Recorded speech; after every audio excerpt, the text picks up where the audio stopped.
Control voltage limits. The 2002 National Electrical Code, or NEC, does not have a specific requirement limiting control voltage to 120 volts alternating current.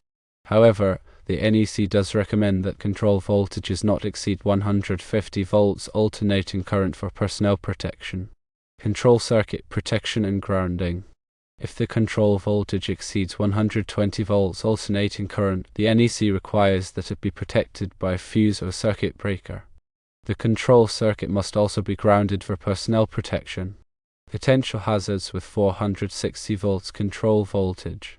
If the control voltage is tapped or flown in L2 of a 460 volts motor starter, there will be approximately 260 volts potential between a metal part of the button and ground. This poses a significant shock hazard, especially in wet or corrosive environments. Using a metallic enclosure and grounding it would trip breakers if there is a fault. However, the enclosure itself could become energized. Safe practices. To ensure safety, it is recommended to limit control voltage to 120 volts alternating current or less. Use control transformers to reduce the voltage from higher levels. Fuse or circuit protect the control circuit. Use insulated pushbuttons and enclosures. Consider rubber boots or other protective covers for pushbuttons in harsh environments. Possible causes of electrical leaks. Mineral deposits or other contaminants can penetrate pushbuttons and create conductive paths. Insulation breakdown due to moisture or corrosion can also lead to leaks. Inspect pushbuttons regularly for signs of damage or contamination.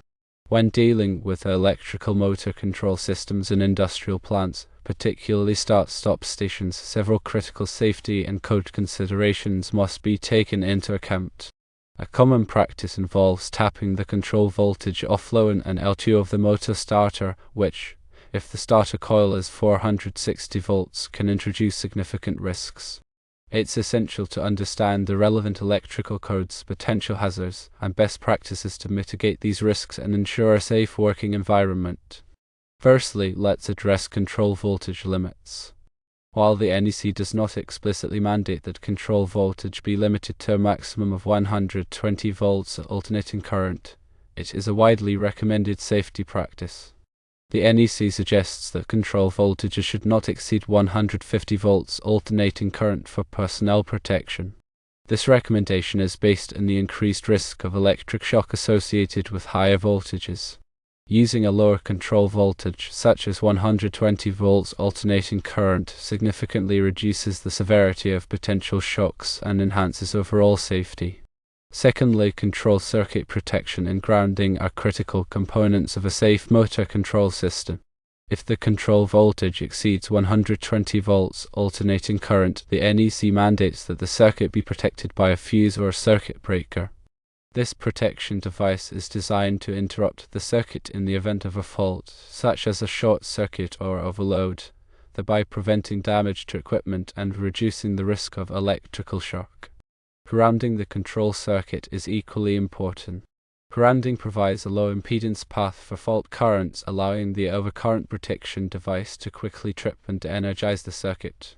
This minimizes the duration of exposure to hazardous voltages and further reduces the risk of electric shock. Thirdly, consider the potential hazards associated with using a 460 volts control voltage. When the control voltage is tapped or flown in L2 of a 460 volts motor starter, a significant potential difference, approximately 260 volts, can exist between a metal part of the pushbutton and ground. This creates a substantial shock hazard, especially in environments where moisture or corrosive substances are present.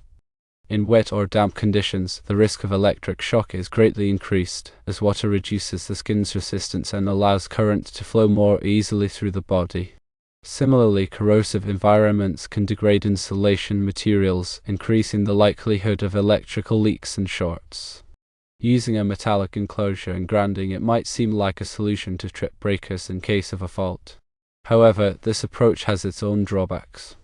While grounding the enclosure does provide a path for fault currents, the enclosure itself can become energized if a fault occurs.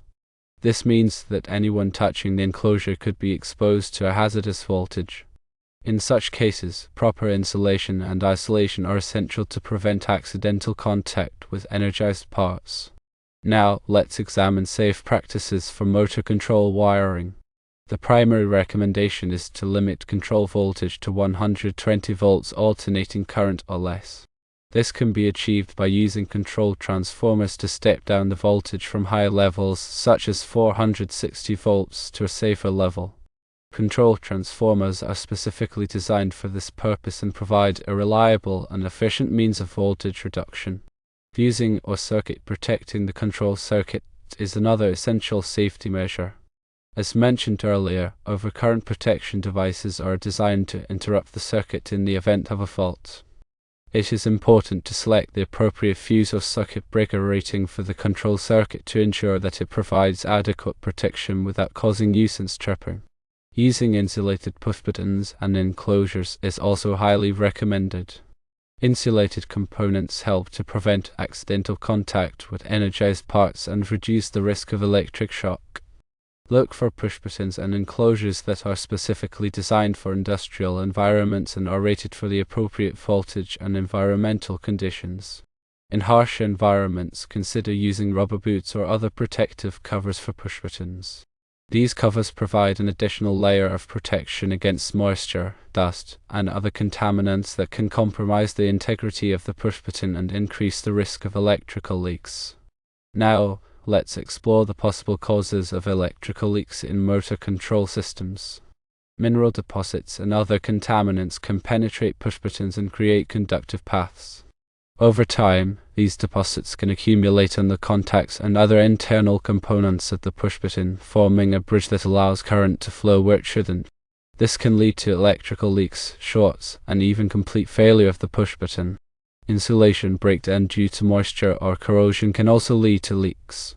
Moisture can penetrate the insulation material, reducing its dielectric strength and making it more susceptible to electrical breakdown. Similarly, corrosive substances can attack the insulation material, causing it to degrade and lose its insulating properties. Inspect push buttons regularly for signs of damage or contamination. Regular inspections can help to identify potential problems before they lead to serious electrical hazards. Look for signs of cracks, corrosion, or other damage to the push button housing, as well as any evidence of moisture or contamination inside the enclosure. If any problems are detected, replace the push button immediately. The considerations for washdown and refrigerated environments are particularly relevant. These environments present unique challenges due to the presence of moisture and temperature variations. Water can enter enclosures through various pathways, such as conduit fittings, access panels, and push button openings. Once inside, the water can condense on cooler surfaces, leading to corrosion and insulation breakdown. Similarly, temperature variations can cause expansion and contraction of materials, which can loosen connections and create pathways for moisture to enter. In these environments, it is crucial to use enclosures and components that are specifically designed to withstand these conditions. Look for enclosures that are rated for washdown or refrigerated environments and that have features such as watertight seals, corrosion-resistant materials, and condensation drains. Push buttons with metal lock nuts can also pose a hazard in these environments. If the lock nut comes into contact with water, it can create a conductive path to ground, especially if the enclosure is non-metallic. This can result in a 120 volts potential between the lock nut and ground, which can be a significant shock hazard.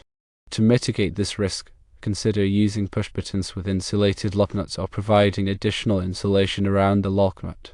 Additionally, the type of mineral deposits penetrating the push buttons can significantly affect their conductivity. Different minerals have varying levels of conductivity, and some can create more conductive paths than others. For example, salts are highly conductive and can readily form conductive bridges between kaolinte and cartier.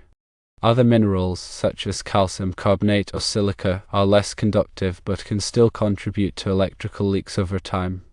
Understanding the composition of the mineral deposits in your environment can help you to select the appropriate push buttons and enclosures for your application.